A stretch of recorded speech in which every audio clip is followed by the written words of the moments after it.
Welcome to Russian History Retold, Episode 316, The History of the Cossacks, Part 3. Last time, we covered the middle period of Cossack history. Today, we finish their story, starting at the time of Catherine the Great, the last days of the Romanovs, their time under Joseph Stalin, and the resurgence of Cossack identity throughout the world today. After the vast rebellion led by Yemelyan Pugachev, the Cossacks were now incorporated into service for the Russian Empire, whether they liked it or not.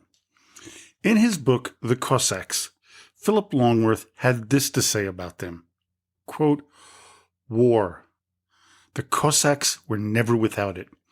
They were a warrior class now, a caste of samurai, and as proud as the samurai of their traditions, which distinguished them from the common peasantry. Like the Texas Rangers, they provided their own clothes, mounts, and arms, and in return for a coin or two, they went out to kill and die for Russia.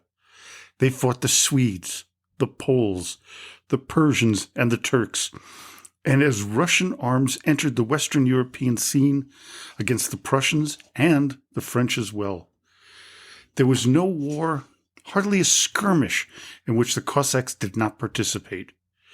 They were the eyes and ears of the army, the screen which fanned out before the advancing regulars, the rear guard which covered their withdrawals, the pursuers and devastators of a retreating enemy. At the end of the long war against the Turks in 1775, Marshal Rumyantsev reported that their exploits were an outstanding factor in hastening all the glorious successes of Russian arms. They were daunted neither by want nor by disadvantage in both small and large-scale encounters. They were the first into the fire, distinguishing themselves with outstanding bravery." In our last episode, I talked about the loss of the Cossacks' free spirit as they became increasingly entwined into Russian history, especially in the military. This was to become permanent with the invasion of Russia by Napoleon's Grande Armée in 1812. The Cossacks' involvement in the war against the French was led by Matvei Ivanovich Platov, a Don Cossack who had proved time and time again his bravery and military excellence, rising in rank from Yesol, also known as an aide-de-camp, all the way up to lieutenant general and Pochodny Ataman, or marching Ataman of the Don Cossacks. Before we delve a bit deeper into Platov, it must be noted that Russians knew that they had to offer more to the Cossack officers than just elevated rank. In the late 18th century, they were given gentry status, with some reaching the status of nobility. As Longworth points out in his History of the Cossacks, quote, "By 1802, the Don boasted 15 generals and over 1,000 other officers, a social upper crust of about 2.25%. A once homogeneous community had already stratified on class line, but henceforth rights of inheritance ensured the perpetuation of these differences." Platov exhorted his fellow Cossacks to join military service, not just as adjuncts to the Russian army, but as full servants of their holy leader, the Tsar. First under Catherine, and then Paul, it was under Alexander I and his fight against Napoleon that made the Cossacks full-fledged retainers of Russia. During the Battle of Borodino, Napoleon hesitated and doomed the French army, which was his decision to hold back the French Imperial Guard from action. Many believed that this was a fatal flaw mistaken Napoleon's reasoning, but in actuality it was due to Platov's raid against the French flank, the left one, that shook the French leader into holding back his troops. While the raid by the Cossacks did little to the French, it was enough of a threat to turn the tide.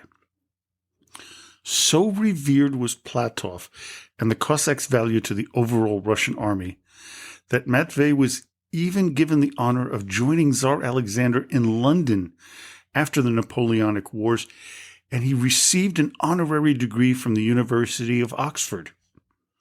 Cossacks, especially their elders and fighting men, were finally given their due by the higher-ups in Russian society. But still, the common people viewed them kind of as uncouth barbarians, but barbarians with some real value to Russia. One of the developments that Platov would incorporate into the Don Cossack way of life was to move the capital from Old Cherkassk to a new place, Novocherkassk, or New Cherkassk. The old city was falling apart, or as Longworth put it, quote, both summer and autumn, the place was scattered with foul-smelling pools, and too often the river rose up so far that Cossack dignitaries were forced to remove themselves hurriedly from the little cluster of public buildings that stood on the higher ground. Novocherkassk was immune to the type of river flooding that the old capital faced, but it wasn't as well suited for promoting trade. It was at Novocherkassk that the wealthier Cossacks would move to. It was the administrative center of Don life, where deals could be made and bribes could be given to receive additional concessions from the authorities. The capital would eventually become a burgeoning place for trade from all of the Cossack hosts within Russia. The Don host was no longer a place for freewheeling, horse-riding, free men. Now it became a center for farming, viniculture, the winemaking that they imported from France after the Napoleonic Wars, and fishing. Factories began sprouting up, as did mining operations. The Society of Don Trading Cossacks was founded in the 19th century to promote the numerous new industries and goods that were being produced. This, though, was limited to the 500 richest Cossacks, who had to show savings north of 5,000 rubles, along with annual payments of 200 rubles for 30 years. While this created a widening gap between the rich and the poor, it also stimulated enough trade to lift the average Cossack to a much higher standing of living than the average Russian peasant of the day. Similar to the Russian oligarchs of this time, the Cossacks had theirs. The Martinovs, Yefremovs, Ilovyasiks, Denisovs, and the Isyaevs were all exceedingly wealthy Cossack families. While these families were rich beyond belief at the time, they could lose it all in an instant if their heirs were either lazy or incompetent. There was also one problem with all of this wealth gathering. The Cossacks were losing the very things that made them valuable to the Tsar, and that was their fighting abilities. In order to get many of the concessions that made them rich, they had to serve in the Russian army. This would hurt the middle and lower class Cossacks the most, as they would lose some of their ability to work the land that they earned from their ancestors' military service. Women and children were forced to work the fields when their men were away fighting wars, which, as you know, was almost constant in the 19th century. Even with all of these hardships, the days of Cossack rebellions of the past were no longer an issue. With the young men serving their 20-year stints in the military, the towns of the Cossacks were now being run almost exclusively by those 40 years of age and over. They tended to want to protect their comfortable way of life. Also, after serving for 20 years, they were indoctrinated into the Russian way of life, which was to serve their so-called, quote-unquote, benevolent Tsar. As Longworth puts it, quote, but for the overwhelming majority, a religion of unquestioning loyalty replaced the memory of their free and stormy past. The Cossacks were being held fast in the smothering embrace of the paternal Tsar. The psychological enslavement of the Cossacks, favored by the patriarchal family structure, inculcated by military service and fostered by propaganda ceremonies, was now strengthened by an educational system. In school, the children were taught that the Cossacks were always loyal to the Tsar, and rebellions like those led by Razin, Bolotnikov, and Pugachev were almost never mentioned. Men like Platov were elevated to almost mythical heights. Throughout the Russian Empire, this type of education, aka propagandizing history, was being taught, although within the Cossack communities, it reached entirely new levels of misinformation. The indoctrination was so complete that when the Decembrist rebellion of 1825 occurred, not a single Cossack supported it. The Cossack Guards regiments in St. Petersburg refused to have anything to do with it. Life was changing, and the Cossacks were being led to their new lives without complaint. In addition to serving the Tsar without question, the different Cossack hosts began to lose their sense of community. Those of the Don looked down upon those of the Kuban, and the Zaporozhians were outcasts. The Tereks were forced to protect their own territory from invasion by the Circassians, limiting their ability to serve in the Russian military.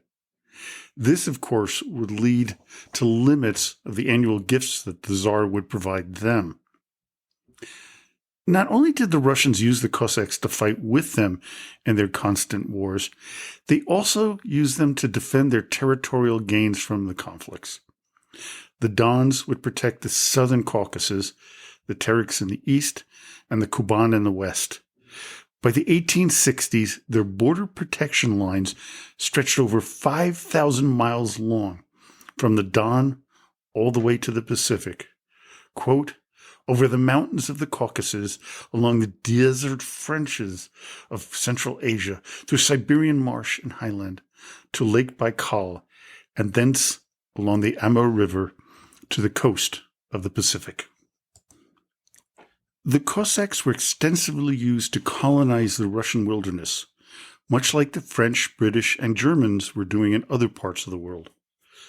The main difference was that the Russians were doing this on their own territory. A fascinating article from the magazine The Week, published in November 2023, talked about Russia's manifest destiny, especially the colonial expansion into Alaska. Many Cossacks were employed in this imperial conquests of lands east of Muscovy. They point out that the current Russian government dismisses the claims of colonial aspirations, or as Foreign Minister Sergei Lavrov claimed, Russia has, quote, not stained itself with the bloody crimes of colonialism. Well, based on the research I've done and the first-hand accounts of the day, this is as big of a falsehood as can be told. Many of the indigenous people of Siberia had been subjugated by the Russians, and with the Cossacks' help, so too were the people living in Siberia. As Mikhail Khodorkovsky writes, quote, Russia was no less a colonial empire than any of the other Western European powers. Russia has been imbued with its own sense of manifest destiny since the late 15th century. The colonial push by Russia used the Cossacks to subjugate others just as they had to the Cossacks years earlier. The disintegration of what made the Cossacks free men was going full bore. This was to be a pattern that the Tsarist regime undertook, with many of the minorities assimilated into Russia. This would be further carried out against the Cossacks, among others, by the Bolsheviks, with the apex coming during Stalin's administration. Before we get to the Soviet times, though, we need to move into the 20th century, the last years of Nicholas II, the Cossack loyalty to the Tsar, and their participation in the Russo-Japanese War, the Revolution of 1905, and World War I. By now, the idea of the free man Cossack was just a mere memory. They were almost fanatically loyal servants of the Tsar. This would become apparent during the uprisings of 1905. As Shane O'Rourke writes in his work, The Don Cossacks During the 1905 Revolution, quote, by the summer of 1906, the Russian Empire had experienced 18 months of revolutionary turmoil. Possessing only a narrow base of support, the survival of the Tsarist regime up to this point was due largely to the willingness of the army, particularly the Cossacks, to carry out repression, burning, shooting, and flogging their way through the towns and villages of the empire. The Cossacks were the most feared defenders of the throne. This loyalty and willingness to do anything to protect the now failing Romanov rule would continue throughout the following 12 years. They would have a hand in protecting the Black Hundred movement, the loyal Tsarists who would carry out atrocities against the Jewish population under the guise of their involvement in the anti-Romanov movement. The anti-Semitic movement within Russia was something that the Cossacks had embraced for centuries. While in the past they would have had their differences with the Jewish population, now they were the tools of the elites and the government-sanctioned actions. This was not to say that the Cossacks blindly followed everything the Tsarist government told them to do. They presented the Tsar with many grievances, the main ones being the shrinking plots of land they were allotted. They demanded concessions in return for their military service. Nicholas II was opposed to this, but in actuality he had very little choice. While concessions were made, they were oftentimes woefully inadequate. This would not stop them from their role in the January 22nd, 1905 massacre in St. Petersburg. As Orlando Figes writes in his book, A People's Tragedy, quote, "There were similar massacres in other parts of the city. At the Troitsky Bridge, near the Peter and Paul Fortress, the marchers were mowed down by gunfire and sabred by the Cossack cavalry." This unnecessary loss of life was to begin the erosion of the fervorous backing of the Tsar and his government among some members of the Cossack community. As Figes would put it, when talking about the Cossacks and other military members used to suppress the ever-increasing number of revolts, quote, "The vast majority of the infantry were peasants and resented being used to suppress agrarian discontent. Whole units refused to carry out orders, and mutinies spread throughout the ranks. Even the Cossack rival of the cavalry had been affected." Before we get into the 1917 revolution and the Cossacks' involvement, we have to backtrack and talk about their roles in World War I. They would be the lead in many battles against the Central Powers. Little thought was given by the Russian command to stem the tide of massive casualties among their Cossack brethren. They would be thrown against machine gun nests manned by Austrian, German, and Ottoman troops with little more than old-style rifles and sabers. Tens of thousands of Cossack men would die unnecessarily because of the gross incompetence of the Russian military. Lack of food, weapons, and leadership doomed the brave Cossack fighters. This loss of life makes you wonder why they continued to support Nicholas II, especially during the early days of the 1917 revolution. That support would eventually change in February of that year, when the Cossacks began to reject the calls to attack the mobs that gathered in the streets of St. Petersburg. Time and time again, they refused to shoot the protesters or charge into the crowds. The majority of the Cossacks felt that they could no longer harm their fellow countrymen. But this was not unanimous. There were still die-hard loyalists who had no trouble killing innocent men, women, and children. This was to be a taint that the Bolsheviks would use against them in the coming civil war. After the Bolsheviks gained control of the government and formed the Red Army, they would face the Cossacks battle after battle, with significant losses of life on both sides. The Cossacks, for the most part, sided with the White Army, but when questioned about restoring the monarchy, they rejected the proposal. This led to a tense relationship between the two sides. The Cossacks were actually the first organized militia to fight the Bolsheviks. The other opposition parties believed that the Reds would just collapse under their own weight, leaving the early fighting to the Cossacks.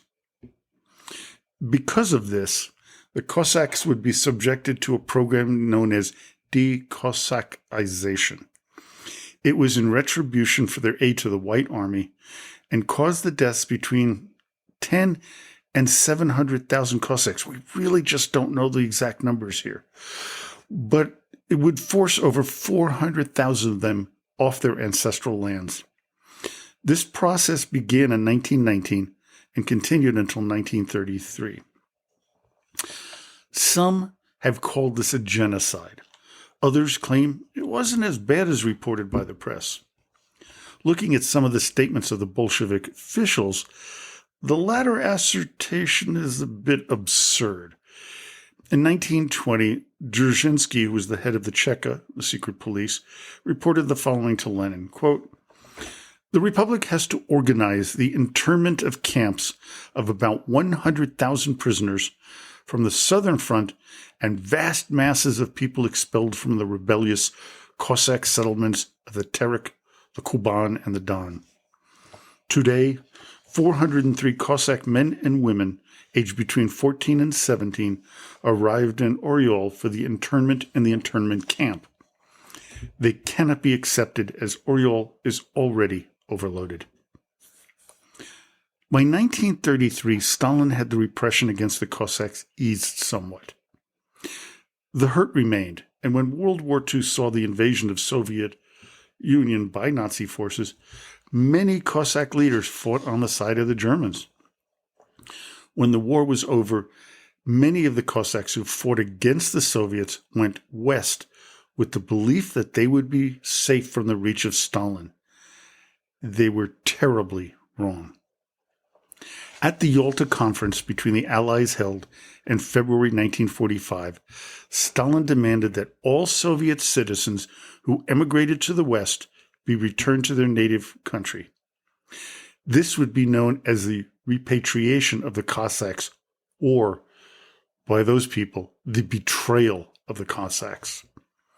Millions of ethnic Russians and Ukrainians who fought against the Soviet Union, along with their families, were handed over by British, French, and American forces to the Soviet Union, many without their knowing it. Many would be sent to the gulags, many would die on the way, and many would be executed upon arrival. This betrayal, as many Cossacks would put it, was a major stain on the Allies for decades to come. After Stalin's death in 1953, when a majority amnesty was then declared, it was a partial one, as anyone who fought against the Soviet Union during World War II had to serve additional time in the gulags. In 1991, the Russian government admitted the atrocities committed against the Cossacks by Soviet authorities and allowed them to reassert their heritage. Unfortunately, by this time, the Russian census of 2010 counted only 67,573 people identified as ethnic Cossacks in Russia. Around the world, there are an estimated 3.5 to 4.5 million people who claim to be Cossacks. And actually, there is a contingent of Cossacks who protect Vladimir Putin at this time and the Kremlin. So I hope you enjoyed today's episode. Join me next time when I cover an entirely different topic in a new series. It's going to be the patriarchs and metropolitans of the Russian Orthodox Church. So, until next time, до свидания и спасибо за внимание.